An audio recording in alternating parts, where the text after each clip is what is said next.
আসসালামু আলাইকুম রহমতুল্লাহি ওয়া বারাকাতুহু। প্রিয় দর্শক, ভিন্ন একটা নিউজ।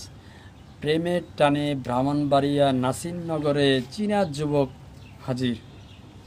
ঘটনাটি ঘটেছে নাসিরনগর, ব্রাহ্মণবাড়িয়া নাসিরনগর আছে। নাসিরনগরে প্রেমের টানে সুদূর চীন থেকে ব্রাহ্মণবাড়িয়ায় নাগরিক নাসিরনগরে সুরমা আক্তারের বাড়িতে ছুটে এসেছেন ওয়াং তাও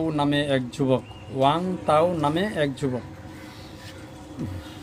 শুক্রবার 31শে অক্টোবর রাতে ঢাকার হযরত শাহজালাল আন্তর্জাতিক বিমানবন্দর থেকে ওয়াং তাওকে অভ্যর্থনা জানিয়ে নিজ বাড়িতে নিয়ে আসেন সুরমার স্বজনরা।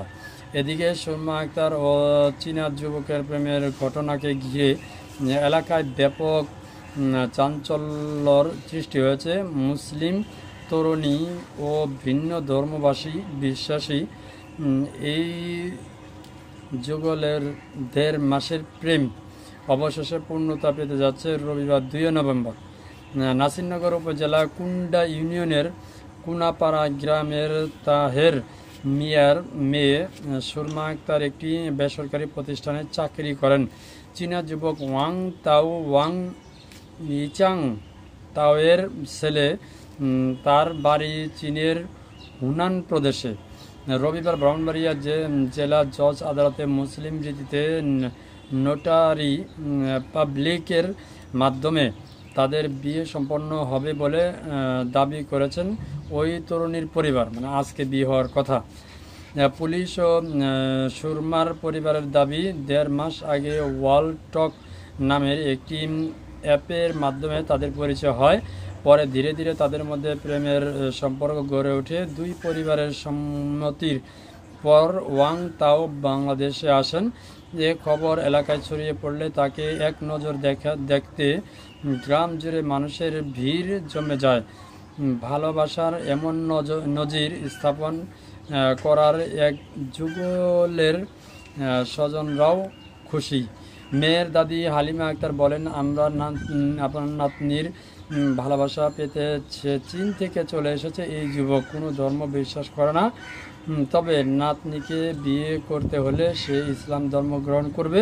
রবিবার ব্রাহ্মণবাড়িয়া জেলা জজ আদালতে মুসলিম রীতি মেনে সুরমাকে বিয়ে করবে বলে সম্মতি হয়েছে। এই হচ্ছে অবস্থা। ওই ঘটনাটি দেখে একটা গানের কথা মনে হলো। যাই হোক, আমি আসলে গান জানি না, নাহলে এখন গান গেতাম। তবে একটা কথা, এরকম ঘটনা বিশেষ করে চীন এবং পাকিস্তানের মধ্যে অনেক ঘটনা হয়ে থাকে। পাকিস্তানের যে আমার দীর্ঘদিন আমি যে নিউজ শুনি বা নিউজ করি, আমার যে একটা অভিজ্ঞতা, আমি সেই অভিজ্ঞতা থেকে এটা আমার ব্যক্তিগতভাবে বলতেছি।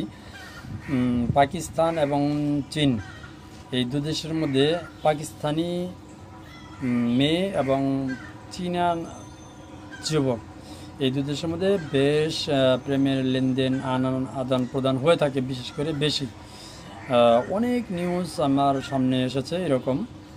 তো এই প্রেমের টান হচ্ছে কি, বিশেষ করে চীনা এবং পাকিস্তানের যে প্রেম রীতি, এটা মাঝখানে বেশ ব্যাপকভাবে ছড়িয়ে গেছিল এবং ব্যাপকভাবে এই প্রেমের পর চীনা নাগরিক বাংলাদেশে পাকিস্তান আসছে এবং পাকিস্তানে এসে মেয়েদেরকে বিয়ে করতো এবং বিয়ে করার পরে চীনে নিয়ে যাইতো। চীনে নেওয়ার পরে চীনা নাগরিকের পাকিস্তানের যে মেয়েদের অভিজ্ঞতা, সেটা হচ্ছে চীনে নিয়ে যাওয়ার পরে সেই মেয়েকে বিক্রি করে দেওয়া হতো, অথবা তাদেরকে দিয়ে সরাসরি সেই ছেলে দেহ ব্যবসায় করাতে বাধ্য করত। তো এরকম ঘটনা পাকিস্তানের মেয়েদের অ্যাভেলেবেল হয়েছিল, এখনও চলমান আছে, তবে মাঝখানে অনেক ব্যাপক আকারে এই ধরনের ঘটনা হয়ে আসছিল।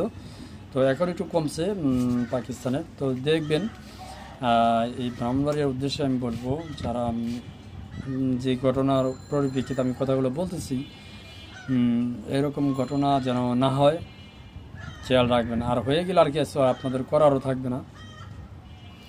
তো যারা দেখবেন, ধন্যবাদ সবাইকে। আসসালামু আলাইকুম।